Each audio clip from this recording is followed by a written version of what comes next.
Greetings and welcome to this edition of Positronic Hypersonic. I'm Barry P. Cook. I'm here to talk to you about the latest episode of Harley Quinn. It was called the most culturally impactful film franchise of all time. At the beginning, Harley asks Gordon to look through the security footage at the Hall of Doom to see what's going on with her having seen her doppelganger, but she ends up leaving his office unsatisfied because he seems to have taped over everything important. Poison Ivy and her proteges plot to steal a time-traveling sphere so that she can decorate with it. Harley tries to get some help from Batgirl, but she's unreceptive to her problems because she's preoccupied with proving that the Joker was lying when he said he killed Nightwing. Joker, meanwhile, is playing cards with Killer Croc, Gorilla Grodd, some robotic villain that I didn't recognize, and Dr. Psycho, which is interesting because I mentioned him just last week. You know, I miss having the mental guy. I forget what his name is, the little short guy with the mental abilities. He was very funny as well. And he's not been in this season or last season that I recall. He was in the first two seasons. He was very funny. So they could bring him back and it would delight me quite a bit. And among the prizes in the pot are things like kryptonite crystals and a flash ring. Harley goes looking for Ivy at the Hall of Doom, but Nora won't tell her where she is. Harley soon figures it out by following the explosions, and it turns out that Ivy successfully hijacked the truck moving the time sphere, but has also attracted the attention of Superman and Wonder Woman.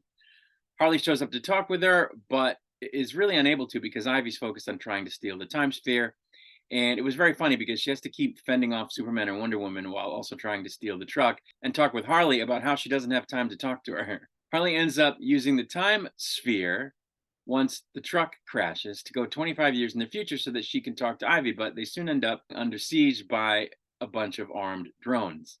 They're saved from the drones by some people who pop up from under the sewers, but the drone steals the time sphere. It turns out that there are only a few humans left, plus Shark King's kid, because of an apocalypse that happened in 2024 under the iron fist of Robin, apparently. Joker goes on Dr. Psycho's podcast, but gets exposed by Batgirl as having lied about killing Nightwing, because at the time he was undergoing a sleep study, and she has footage from it. It turns out that Harley and Ivy had a daughter via sperm donor who is green-skinned and wears her hair like Harley, named Neytiri after the character in the Avatar movies, which is the titular franchise in question.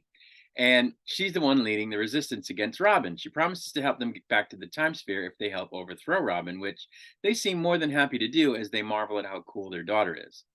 Several members of the resistance then don Batmech suits to climb Robin's tower, called the Robin's Nest, but they're quickly beset by a bunch of drones, which quickly knock them off the building, at which point they're caught by King Shark's kid and resume their climb.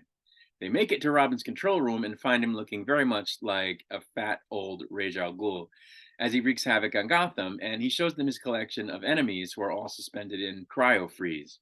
Apparently, Neytiri tricked Ivy and Harley into this mission so that Robin could capture them in exchange for a bag of dirt. This is a bag of dirt. She then reveals that Ivy and Harley caused the apocalypse. King Shark's kid basically rescues them from being cryo-frozen after Harley finally gets to tell Ivy what's been bothering her. And then they keep having a conversation while fighting against the daughter who's trying to kill them or whatever, and they eventually get the upper hand. King Shark's kid helps them get to the time sphere while telling them that Lex is the one who actually destroyed the planet. When they get back to their own decade, they're 6 days in the future from when they originally left, and it would seem that the apocalypse has already started. So I like this episode quite a bit. I thought the whole thing about them having a daughter was very funny because of the conversations they kept having about it, about how cool she was, except for her name, which neither of them liked, and about how great they were at being moms because they raised this cool kid and all of that. And I just liked how they, at the end of the episode were together, which they haven't really been this season. And they're in the same situation, which is that they have to figure out what's going on with this apocalypse, where up to this point, they've sort of been operating their own agendas. We don't yet know why Harley seemingly saw her own doppelganger, whether it was a hallucination or what, but I imagine we'll find that out before the season ends. I was glad to see Dr. Psycho back. Hopefully that's not the last we'll see of him, but we still don't have any more Clayface than what we've already got this season, or any more Bane for that matter, and they're both very funny, so I wish they would bring them back. It was great seeing Superman and Wonder Woman in action. And I thought the fight sequence at the end was very funny, where they're and on the truck, where they're basically having a conversation in the middle of this crazy fight, but they just keep on having their conversation like they're not also fighting for their lives. It was very funny. I'd love to know who the sperm donor was. maybe we'll get to find that out. I don't know, but that would be very cool.